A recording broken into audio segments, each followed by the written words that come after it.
Hey, what's up guys? Gons here for the Face Like the Sun YouTube channel. I'm going to start this series of videos similar to CERN Watch. I'm just going to call it Tech Watch because there's so much stuff that's being pushed out there right now regarding tech that it's pretty remarkable. It's hard to keep up with everything, but I'm going to do my best to cover as much as I can. The first story I want to address came out last week. Scientists store digital images on DNA and retrieve them perfectly. University of Washington, they've been able to develop one of the first complete systems to store digital data on DNA, allowing companies to store data that today would fill a big box store supercenter in a space the size of a sugar cube. So again, here we have data being stored on DNA as a medium to store information. Pretty interesting. If you have been looking at some of the things that we've talked about on this channel, you would know that this sort of announcement is no surprise whatsoever. And, they're hoping that they would have entire data centers worth of data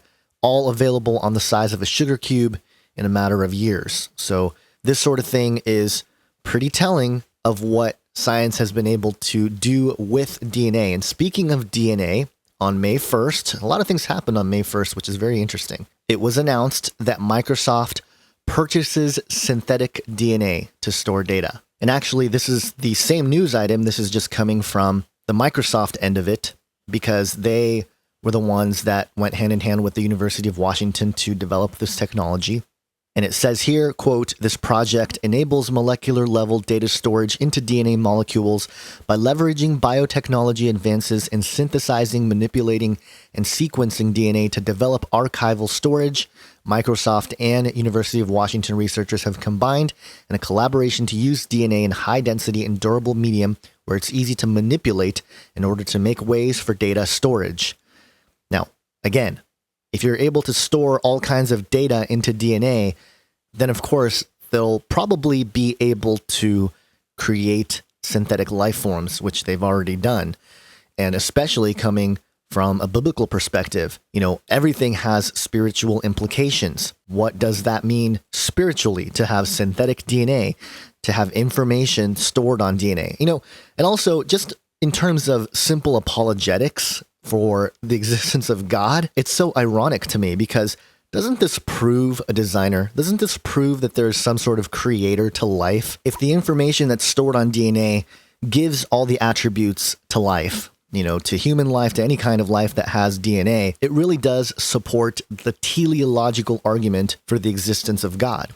It's from a design argument, basically saying that there's an intelligent creator, mainly God, who designed life. And, obviously we can go even further to say designed the physical world and all the parameters within it because, not just DNA, but just the construct of reality itself seems to have some sort of algorithmic programming that allows its existence and contains the rules, which we call natural law. So again, it just seems like science really is proving the existence of God more than anything else, but they don't want to call it God, so they're just going to stick with a panspermia or directed panspermia idea, which ties into the great deception that aliens created us, so on and so forth. And, if you've been tracking with me for any number of years, all that stuff is part of the perspective here as well. So this kind of news, we kind of just say, oh, that's cool. Yeah, great. They can store information on DNA.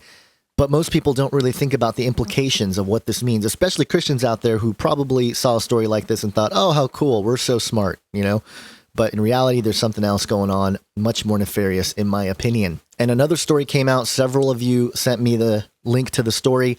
A biotech company has been given permission to try to resurrect the clinically dead.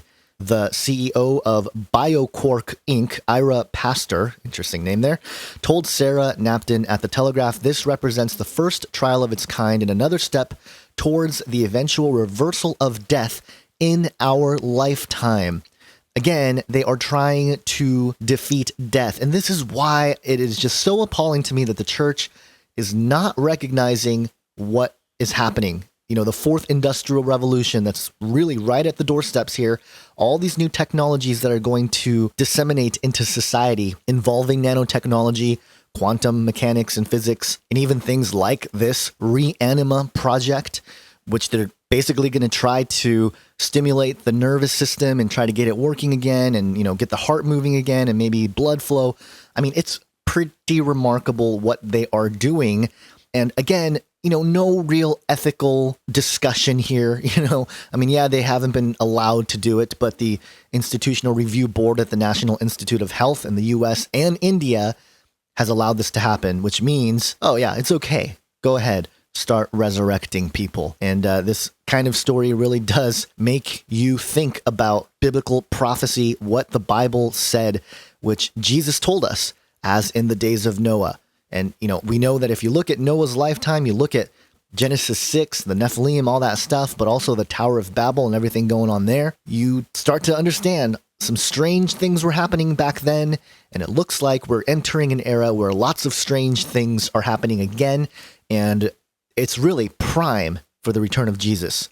So I know there's a lot more stories out there, but these are two that I wanted to bring to your attention for this first Tech Watch video. And I'll put out as many as I can of these because there's just so much information out there going on, so much stuff happening. I think they all connect to a bigger picture, whether it's CERN, which they're firing up again this month to try to prove, some of the new particles they allegedly discovered, to the opening of portals and, the digital realm and virtual realities becoming very intrusive into our existence here, to all the alleged things happening in space and space exploration and going to Mars. And, there's just a lot of very strange, bizarre things happening. And, it's our job to keep track of it and to inform you guys that this sort of thing is going on and that we need to be alert. We need to stay focused on what's really going to bring us salvation, which is Jesus Christ. It's the gospel message. That's really the heart of the issue here. But the world is going another direction. They're going in the direction of man-centered apotheosis, man becoming God, right? And again, I always bring it back to Genesis 11 and one very interesting line in the story of the Tower of Babel, where God said, "Behold, they are one people, and they all have one language, and this is only the beginning of what they will do. And nothing that they propose to do will now be impossible for them." Well, when you start looking at what science and technology, the technocracy is doing, well, they're doing things that have been proposed for a long time as being impossible, such as bringing people back from the dead, living forever. These types of things have been the pursuit of the occult and the mystery religion for centuries. With alchemy, with the elixir of life, these things have been part of the esoteric hidden knowledge, always seeking after these things. But now, nothing that they propose to do will be impossible. And again, I think we've already entered a very similar time to this, and I think there's a very specific reason why Jesus in Matthew 24 says, "As in the days of Noah, so shall be the coming of the Son of Man." Hope you guys have an awesome day. God bless.